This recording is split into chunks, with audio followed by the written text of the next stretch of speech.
أولاد قصة غريبة جدا.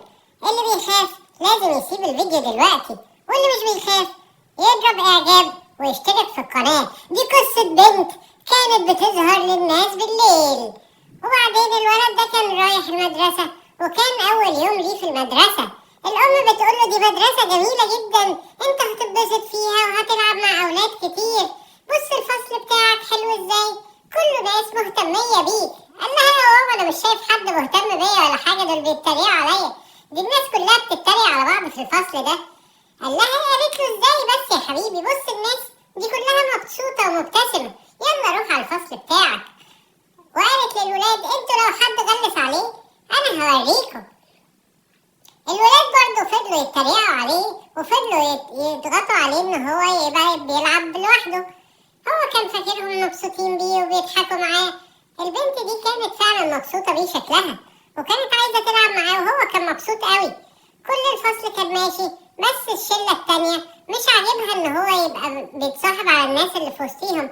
قالوا له ابعد بعيد عننا، احنا مش عايزينك في وسطينا. هو كان زعلان جدا وروح بيته، وكان بيقول لمامته اليوم عدى جميل جدا في المدرسة، بس معلش انا تعبان شوية لازم اروح البيت. هما كانوا عايزينه يلعب معاهم، بس كانوا عايزينه يلعب بطريقتهم. الله، الاكل في المدرسة شكله حلو قوي، ده انا على كده هكمل في المدرسة دي على طول. والبنت دي كانت قاعدة تلعب وكانت مش عاجبها اي حاجة. هما كانوا سامعين صوت غريب في المدرسة، مش عارفين الصوت ده جاي منين. راحوا الحمام وقعدوا يعملوا فيه مقلب. حصة العلوم النهاردة هتتعلم فيها ازاي تعمل حاجة وحشة هتغسل الاطباق وهتغسل البصل. يلا بسرعة يلا بسرعة علشان نلعب مع بعضينا. هو قاعد يفكر في البنت اللي هو عايز يلعب معاها، وكان مبسوط قوي ان هو هيلعب معاها تاني يوم. وفجأة بيفتح الهدية ضربت في وشه. هو كان فاكرها هدية من البنت اللي هو بيحبها، بس طلعت مقلب من الناس اللي معاه في الفصل. ما ينفعش يعملوا فيه كده. هو نايم رايح المدرسة تاني يوم بيقول يا دي انا ايه اللي هيحصل فيا تاني. قعدوا يضحكوا عليه ويقولوا له انت تيجي تاني المدرسة، احنا كنا فاكرينك مش هتيجي. هو اتعصب عليهم جدا وضرب واحد فيهم وضرب التاني كمان. هوبا، راحوا كلهم ضربوه، والبنت قالت لهم سيبوه في حاله، ده ولد مننا ولازم نحافظ عليه معانا في المدرسة. قعد يعيط في الحمام بتاع المدرسة، وفجأة النور قطع وظهرت له البنت الغريبة دي. قالت له ما تخافش، هما المدرسة دي بيعملوا في الناس كده. اتخض جدا وطلع يجري بسرعة بره الحمام. هم عاملين فيه مقلب شكلهم كده، قالوا فيه مقلب ان البنت تبقى شكلها بيخوف. قعدوا يقولوا له ايه ده ما ظهرش حاجة في الحمام. قال لهم انتوا عملتوا فيا المقلب ده وخليتوا تطلع لي واحدة في الحمام شبه الشبح. راح المدرسة بالليل قال لمامته بقول لك يا ماما انا عايز اشوف حاجة كده في المدرسة، مع السلامة دلوقتي واشوفك بكرة الصبح. راح المدرسة بالليل ومش خايف وماسك اللمبة بتاعته عمال يصور يشوف ايه اللي بيطلع في المدرسة. هما الولاد دول برضو عاملين فيه مقلب، كل يوم هتعملوا فيا مقلب، انتوا هتسيبوني لوحدي في المدرسة. ايه ده؟ ايه اللي قطع النور؟ انت اللي قطعت النور؟ لا مش انا. طب انت؟ لا مش انا. طب يلا نجري بسرعة بعيد عن المدرسة. ايه البنت دي؟ انت بتعيطي ليه يا بنت انت؟ الحقونا البنت الشبح ظهرت لنا. وطلعوا يجروا بسرعة. البنت الشبح ما لقيتش غير الولد ده، والظاهر ان هي شبح بجد. نطت له في المدرسة وفجأة لقاها واقعة على الأرض. قال أنا لازم ألحق البنت اللي واقعة في الأرض دي واضح إن هي في دم على وشها. يلا نكلم البوليس بسرعة والإسعاف وكل الناس. يلا بسرعة حد يجي ينقذنا. البوليس والإسعاف حكالهم إن في بنت وقعت من فوق وعليها دم في كل حتة. البوليس والإسعاف وكل الناس جت. قال لمامته أنا هتأخر عشان بس البنت هنا تعبانة.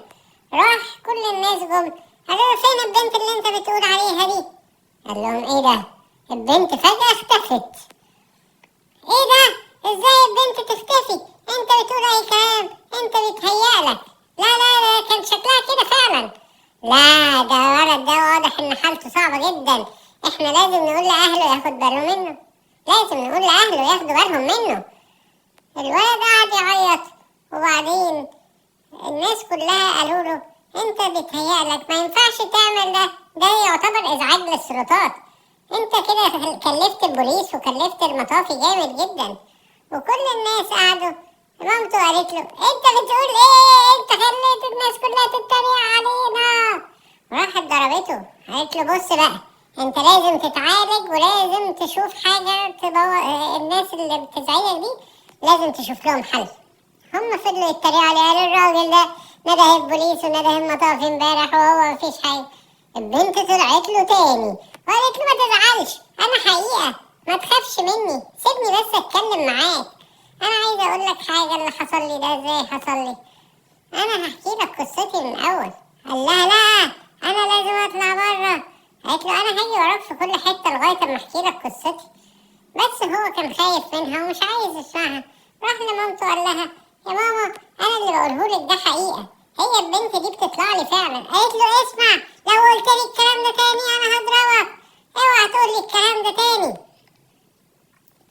الولاد كانوا فرحانين جدا ان هو الولد طلع مجنون. قالوا بس خلاص احنا كده هنعرف نطرده من المدرسة. الولد كان متضايق وبيقفل على نفسه الحمام كل يوم. اول ما يقفل على نفسه الحمام يلاقي البنت دي طلعت له الحقوني، انا مش عايز اشوفها تاني، انا مش هخش حمام المدرسة ده تاني. طيب انا هطلع لك كمان في الفصل بتاعك. الناس كانت شايفاه يقولوا الولد ده حصل له حاجة، واضح ان اللعب الزيادة اثر على مخه. هو مبقاش عايز يروح المدرسة تاني وعمال يفتكر الحاجات الوحشة اللي بتطلع له، وجواه بقى الخير والشر. الشر بيقول له لازم تعاقب الناس دي ولازم تعذب البنت دي. الخير بيقول له انت لازم تعمل الصح، لازم تروح المدرسة ولازم تواجه مخاوفك. هو راح المدرسة عشان يواجه مخاوفه، وفعلا قعد يدور عليها في كل حتة، ملقاش غير البنت اللي هو بيحبها. وبعدين ايه ده؟ مين دي؟ ايه ده؟ انت بتبصي الشباك على ايه؟ انت قاعدة مستنياني؟ انت بتخوفيني ليه؟ انت مبسوطة ان انت بتخوفيني؟ ايوه مبسوطة، عشان انت كل مرة تسيبني لوحدي. قال لها خلاص احنا نبقى اصحاب، احكي لي بقى قصتك، ايه اللي حصل لك عشان يحصل لك كل ده؟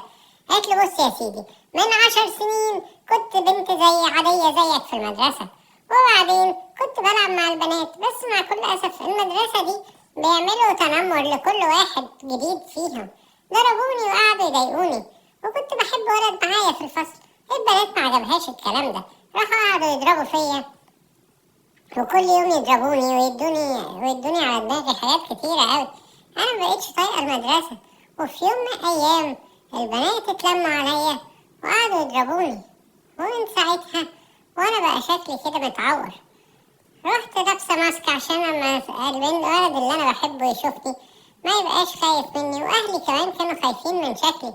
مامتي كانت ممرضة وكانت دكتورة برضه، وبابايا كان رجل أعمال. قعدت أفتكر لو أنا الولاد اللي في المدرسة كانوا بيضربوني، أنا هعمل إيه تاني عشان مامتي وبابايا يفضلوا فخورين بيا؟ راحت راجعة قعدت تقول أنا هدور على الولاد اللي في المدرسة، وبعدين قالوا لها إحنا دلوقتي هنضربك عشان انتي بتحبي واحد مش مننا. صحيت تاني يوم لقت نفسها في الفصل ومتعورة ومتبهدلة، وسابت للناس جواب قالت لهم أنا مش راجعة تاني. حاولت تهرب بس معرفتش. مدير المدرسة قال انتوا بنتكم سابت جواب ان هي ماشية، انا مش عارف هي راحت فين، انتوا لازم تدوروا عليها بعيد عن هنا. الأب والأم كانوا عايزين يسافروا ويسيبوا البلد لأن هم مش طايقين بلد بنتهم مش موجودة فيها. قال لها أنا هساعدك، أنا هحاول أثبت للناس كلها القصة بتاعتك واللي حصلك. البنت مشيت وراه وراحت تشوف بيت الناس الأشرار دي فين. سمعتهم قاعدين يحتفلوا في مكان وهي كانت عايزة تنتقم منهم. طبعا هي تقدر دلوقتي تنتقم منهم لأن هي شبح.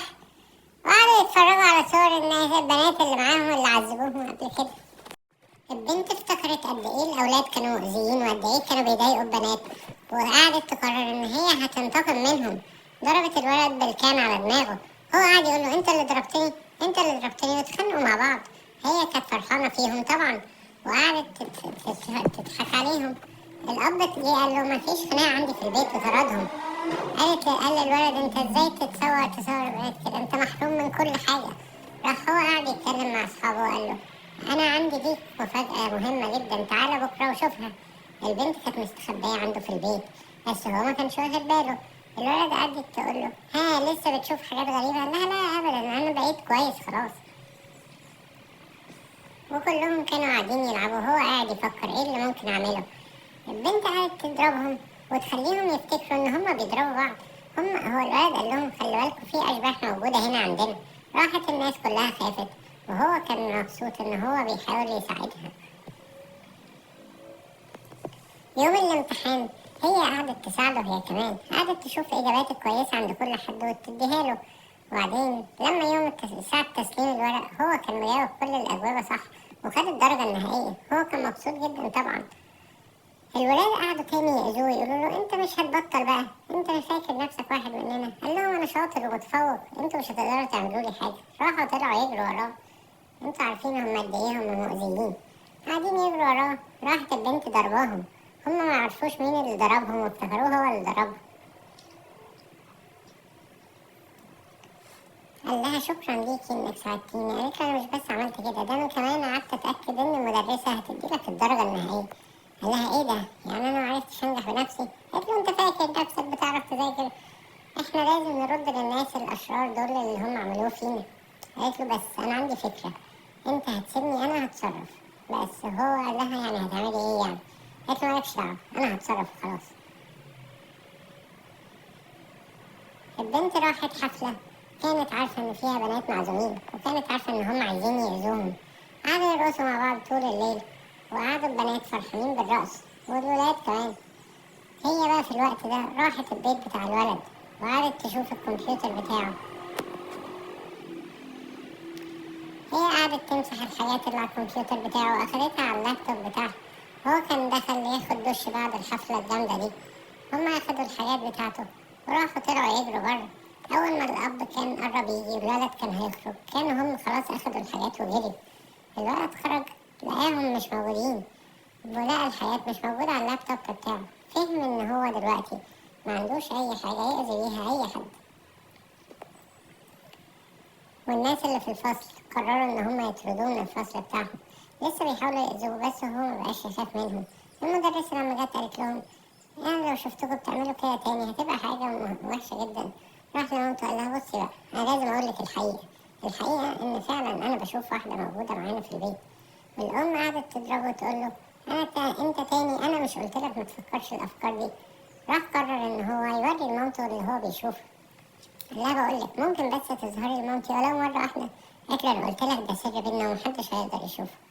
بس في الآخر قررت إن هي تساعده عشان مامته هي اللي بتبقى أهم حاجة عنده. وراحت ظهرت لمامته وقالت لها أهو أنا طلعتلك. الولد قال لها شفت أنا بقولك الحقيقة. قالت له إيه ده؟ انت عارفة انت مين؟ انت بنتي، أنا الأمك اللي من زمان ما كنت بدور عليكي. أنا حملت بولد تاني وكنت بدور عليكي وقررت إن أنا مش هسيب البلد دي. الولد ده يطلع أخوكي. انت فاكرة إن هو بعيد عنك بس هو أخوكي. ايه ده؟ عشان كده انا بطلع لك انت بس ومحدش تاني بيشوفني غيرك. انت يا ابني طول الوقت ده بتحاول تقولي الحقيقة. احنا دي دلوقتي اسرتنا اتجمعت واطمنت على بنتي وعرفت هي راحت فين.